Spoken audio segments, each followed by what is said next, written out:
I brought the coleslaw you hate." My wife said it like a joke, like the punchline to a routine she'd polished.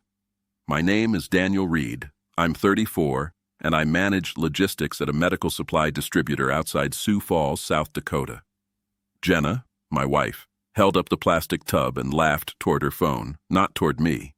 The neighborhood block party was already in full roar, folding tables, paper plates, the smell of charcoal. Kids ran past with sticky hands. Somewhere a Bluetooth speaker insisted everyone liked the same playlist. Jenna looked perfect for photographs: sundress, sunglasses, a smile tuned to front-facing cameras. She took a picture of the spread, another of the yellow bunting, then one angled over my shoulder that cropped me out like I'd wandered into the background by accident. We'd been married 7 years. We'd bought our little ranch house 3 years ago and took 2 summers to make it ours. I tore out cabinets. She picked paint. We learned the patience of grout and the price of flooring and the way a small place can be enough when you fill it with effort. Lately, something meant for 2 had stretched thin. Jenna started needing space. Book club Thursdays. Yoga early Saturdays. A women in wellness networking thing on Tuesdays that seemed to require new dresses and ride shares at midnight. I gave space because that's what love does when it's asked kindly. I figured seasons change, jobs ebb, people get tired. You wait, you steady the ship. My best friend Kyle Mercer arrived with a 6-pack and an apology for being late traffic. Kyle and I went back to junior high. He had the sort of grin that solved problems until it didn't. He hugged me, clapped my shoulder, and asked where the grill tongs were like he used to live in our kitchen. He didn't ask how I was. He never used to need to. Across the lawn, Jenna's phone lit up. She laughed, head tilted, eyes bright in a way I hadn't earned lately. Kyle looked over, just a hair too long. Then he looked away like the sun had gotten him. My mom, there for the potato salad diplomacy, leaned close. "You okay, Danny?" "Yeah," I said. The word came out like a receipt for something I didn't order. I went through motions. I flipped burgers. I refilled ice. I answered questions about supply chains and back orders and how many masks hospitals still used. When people asked Jenna how the clinic was, she said busy, so busy, God, you wouldn't believe it, and smiled like the truth was in the margins. Late afternoon, the block chair asked if anyone had announcements. Birthdays, new puppies, a grandfather turning 80. Then Jenna cleared her throat. "Just one thing," she said, stepping forward, voice perfectly mic'd despite the lack of a microphone. I wasn't sure if this was the right time, but maybe there's never a right time. Kyle stiffened.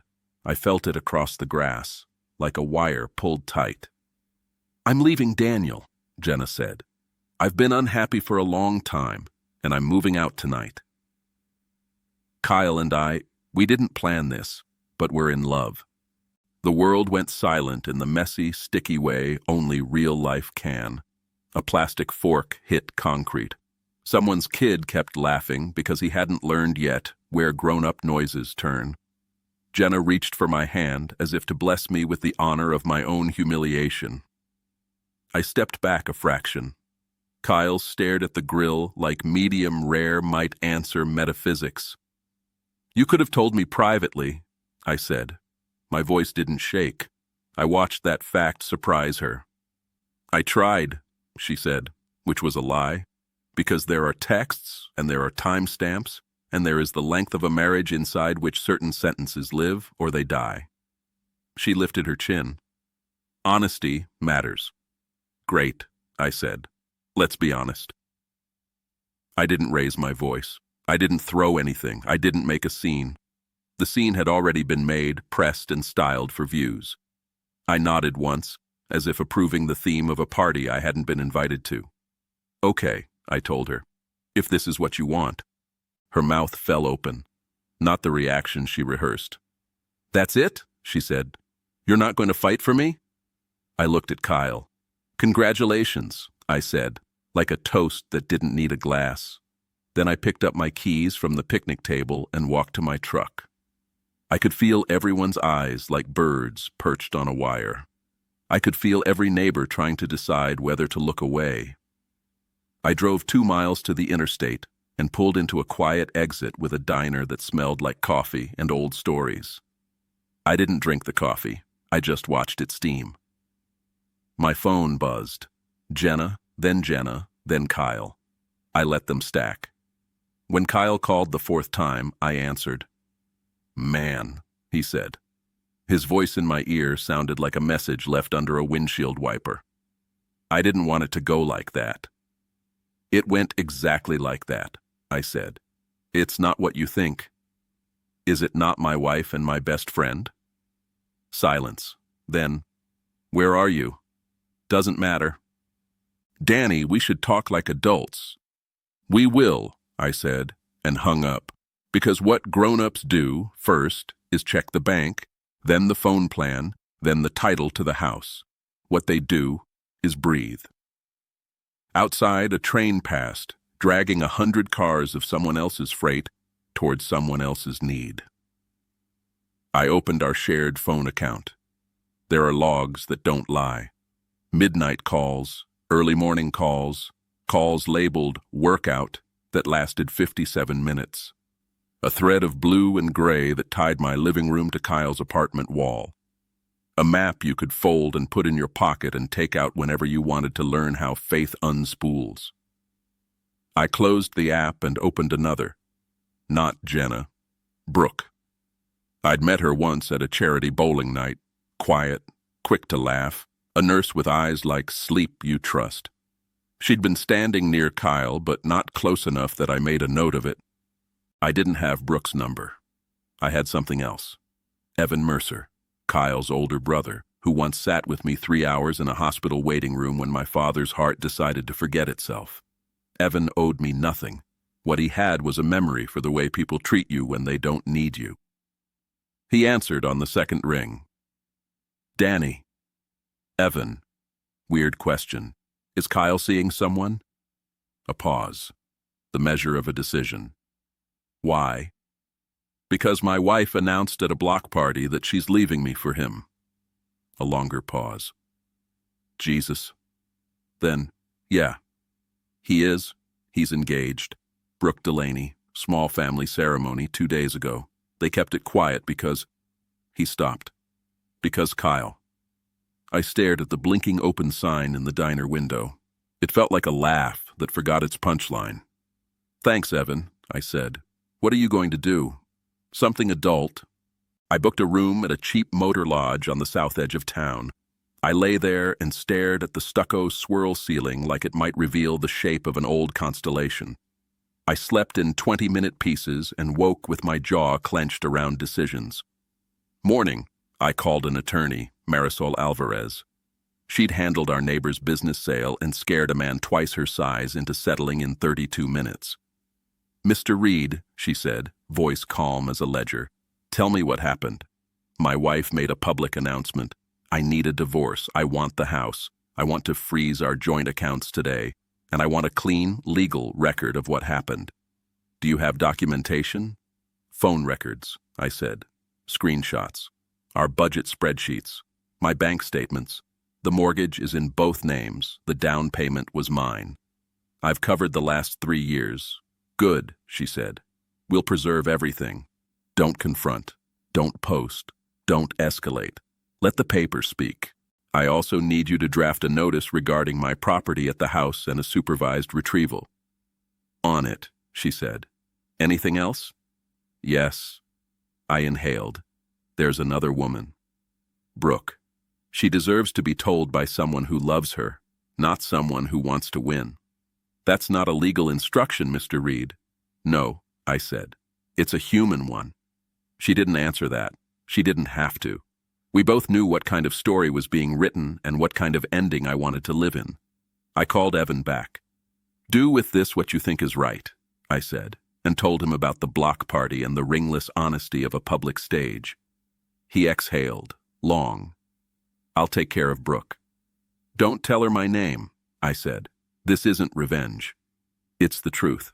The truth decides how it lands." That afternoon, I drove home with Officer Callahan following in a cruiser. the way Alvarez recommended for peaceful property retrieval. Funny phrase. Peaceful theft is still theft. Jenna's car was in the driveway, Kyle's compact too. I had a printout of the officer's authorization and a list of items I'd prepared with Alvarez: clothes, tools, laptop, the cedar box with my father's watch. Nothing petty, nothing that could be spun into spectacle. Jenna opened the door and stopped when she saw the uniform behind me. "You called the police?" "I called a witness," I said, "so we don't rewrite this later." Kyle hovered behind her like a shadow that had learned to frown. "Dude." "Not your dude," I said, and walked past them to our bedroom. In the closet, I took only what was mine. On the dresser, my father's watch lay where I left it, in the bowl Jenna once called old man soup. I picked it up and felt the weight of someone who made promises and kept them. In the kitchen, there was a stack of mail I recognized by shape. Credit card envelopes, a utility bill with my name in blue. I photographed the pile. I wasn't going to pay another month for the electricity that lit their explanations. Jenna followed me into the hallway. "You can't just walk away. We need to talk agreements. The house, the car. Alvarez will call you," I said. "Your attorney can call her back." "Alvarez? Since when do you have—" "Since this morning." The officer cleared her throat lightly. "Ma'am, we're almost done here." Jenna's phone buzzed. She looked down, and the color drained from her face so fast I thought she'd fall. She didn't. She steadied herself with the jam. "What?" Kyle said. He reached for her phone. She didn't give it. He lifted his own. His shoulders sagged like a tent in rain. I passed them without asking what name sat there on their screens. After the last box, I stood in the doorway a final time. Not for drama, for inventory. The place we'd built together would never look like mine again. Houses do that. They hold the shape of an absence, like clay holds a thumbprint. "Last thing," I said. "Change the Wi-Fi password. The account's in my name for 3 more days. Then it's not. Same with the utilities. Same with your phone line on our plan. You'll get formal notice." "You're going to leave us without internet?" Jenna said, incredulous, the way a person looks when the gravity of consequences finally applies to them. "I'm going to stop paying for your life," I said. "Danny," Kyle said, almost gentle. "We didn't mean—" "You meant exactly what you did," I said, and left. By the time I reached the end of the block, Evan had texted. "She knows. I told her at my parents'. She asked to see the date stamps before she cried. She's at a lawyer now. I'm sorry, man. It's not yours to be sorry for," I wrote back. That evening, my mother brought lasagna to the motor lodge and sat on the bed while I ate one bite to prove something. She didn't say "I told you so." She didn't poison the room with explanations. She just touched the back of my head like I was 6 and had lost a kite. "Your father," she said finally, "would be proud of how quiet you were." "Quiet feels like losing," I said. "No," she said. "Quiet is how you win without becoming what you hate." Alvarez moved fast. That week, she filed a petition, attached phone logs and financial affidavits, and requested temporary exclusive possession of the house pending equitable distribution. She sent a preservation letter to the phone carrier, to the bank, to the clinic where Jenna worked late. She served Jenna through her counsel at a post office box that had apparently become her new official address. And because South Dakota is a small world in work boots, news moved like smoke under doors. Not because I said a word. Because the officer's body cam footage existed of a calm retrieval. Because a neighborhood had watched a public performance and now compared acts 2 and 3 without my prompting. By Friday, Jenna's sister Claire called, not for drama, but in the voice of someone who's tired of staging. "I'm sorry," she said. "I knew something was off when she started deleting messages in front of me. I thought she was protecting a surprise party. Stupid." "It's not your job to be her conscience," I said. "Her mother is asking if you'll be reasonable," Claire added, and I could hear the air quotes. "I will," I said, and let the sentence hang there long enough to mean something else. The next text came from a number I didn't recognize. "Brooke." Thank you for not calling me yourself. Evan sat with me. That mattered. I'm ending it. I'm also filing. I'm sorry, I wrote. Me too, she replied. But not that we found out now, and not later. That was the kind of sentence you carve into a day so you can pick it up when the night weighs too much. 2 weeks later, we sat in a beige mediation room under fluorescent honesty. Jenna on one side, flanked by her attorney, polished, performative. Me on the other with Alvarez, a stack of binders, and a pen that clicked only when I wanted it to. Her counsel began with a tone I recognized from PTA fundraisers and talent show intros. Jenna has been, frankly, emotionally abandoned for years. Alvarez didn't interrupt. She simply slid a packet forward when the monologue wound down. Bank statements, mortgage ledgers, health insurance premiums, temporarily moved to my account and never returned. She let silence do the math. Infidelity is irrelevant in a no-fault state, Jenna's attorney said quickly, as if reading from a cue card. Character is relevant when credibility is at issue, Alvarez replied. And credibility is relevant when my client testifies that he funded the last 36 months almost exclusively, while Mrs. Reed represented herself as contributing more than she did. Jenna swallowed. The room made the sound rooms make when someone realizes the floor plan is not what they imagined. We didn't settle that day. Alvarez didn't want a hurried compromise. She wanted a blueprint you could build a future on. The house to me, the car to her, accounts disentangled, phones separated, no alimony either direction, each walking with what they earned and owning what they did. While the adults turned pages, the world outside kept being itself. At my warehouse, Ronan, my night shift lead, knocked on my office door with an order sheet and an awkward kindness. "We got the St. Luke's shipment squared away," he said. Then, softer, "Whatever you're carrying, boss, I just want you to know we got you." "I know," I said, and meant it, because you find family in places you didn't think to look while the ones you counted on practice being strangers. I didn't post. I didn't subtweet. I didn't like the inevitable Facebook thread where someone wondered why a grown man would bring a cop to his own house. People were going to choose their versions. I chose mine. Work, sleep. The Motor Lodge coffee somehow worse than memory allowed. On a Tuesday, Alvarez called. "Temporary orders came through," she said. "You have exclusive use of the house pending final. She has 36 hours to vacate. You may change locks. I recommend you do." I stood in aisle 7 at Hardware Haven, staring at deadbolts like I was choosing between futures. The clerk asked if I needed help. I said I knew what I was doing and hoped I wasn't lying. When I pulled into the driveway, Jenna was on the porch with a box and an expression practiced for mutual friends. She didn't meet my eyes. Good. We were done building sentences that tried to hold two truths. Inside, the house was quieter than I remembered. Rooms keep sound long after laughter leaves. Grief teaches you which corners echo. I changed the locks. I opened the windows. I moved the couch 6 inches because I could. I set my father's watch on the mantel where the light hit it around 4. That night, a knock. Not a pound. A knock.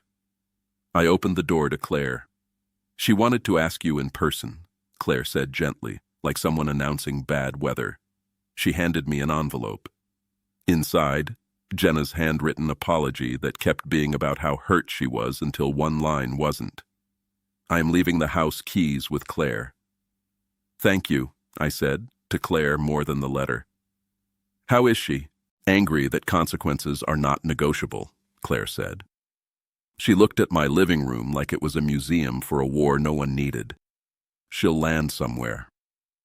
Not because she deserves to, but because people do. The final hearing arrived like a date you've been both dreading and training for. Judge Maris sat higher than physics requires and looked at us like people, not tropes. Alvarez was precise without theater. The facts made their own noise. Jenna's attorney tried the familiar routes.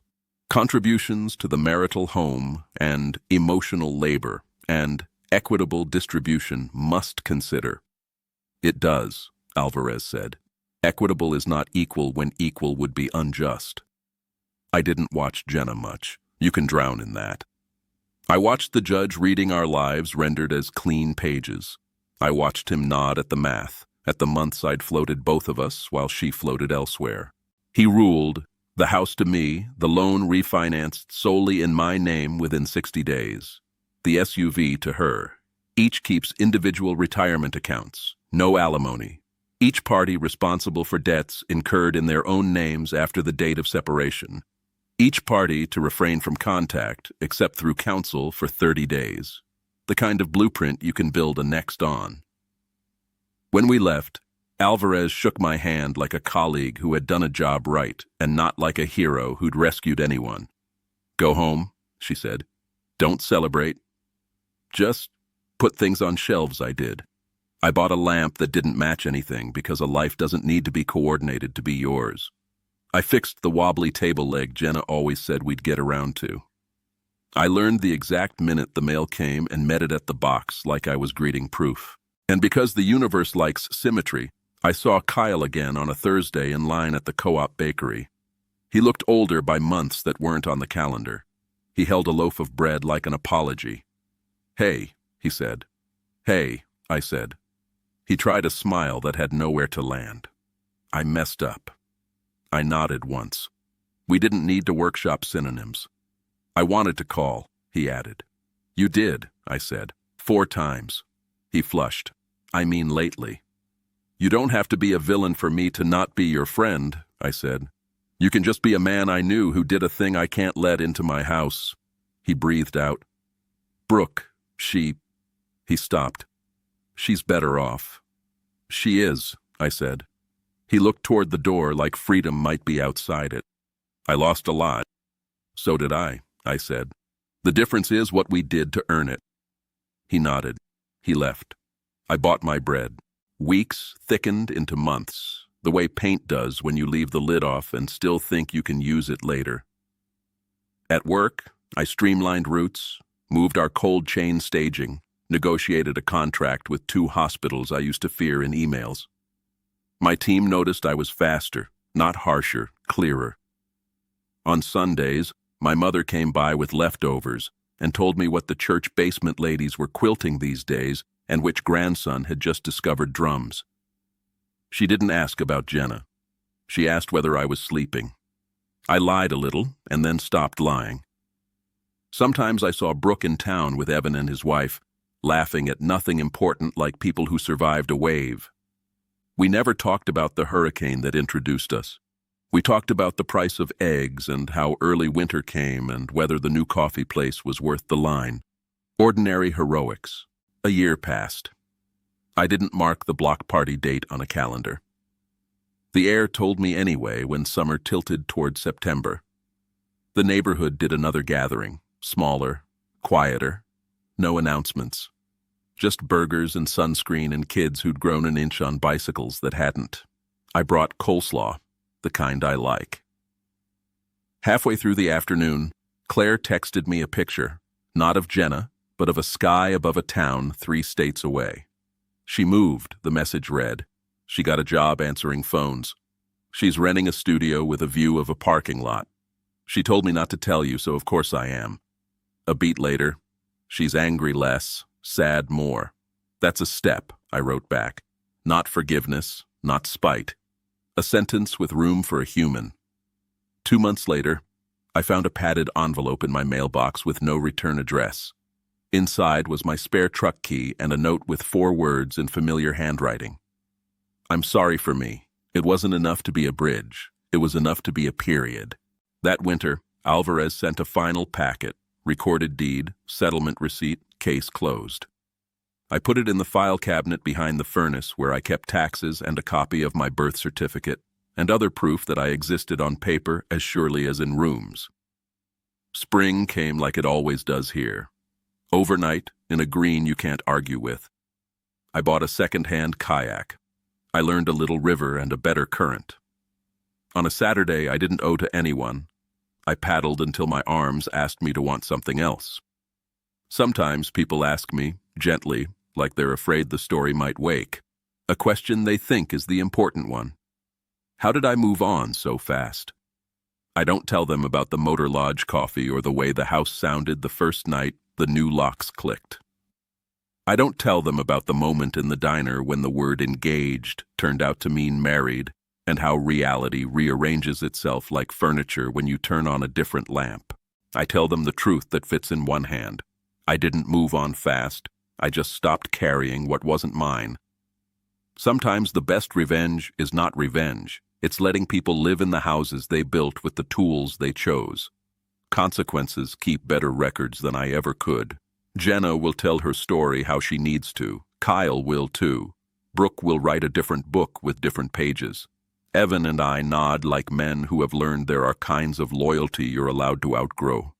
My mother still brings lasagna on days where the sky turns the color of old plateware and I can't remember why a watch would tick so softly. I'm not the hero of this. I'm just the person who decided the quiet had a better chance of saving me than the noise ever did. And if you were me, standing in your kitchen with new locks and an old clock and a house that finally sounds like itself, if your spouse made your life a stage and your friend auditioned for the role of truth, if the law gave you back your name on the deed and the mirror gave you back your mouth, what would you do in my place? Would you fling the story into the world like a spark and stand back to watch what catches? Or would you put down what isn't yours, pick up what is, and walk out into a morning that does not need your permission to be new? I know what I chose. Quietly, steadily, with dignity.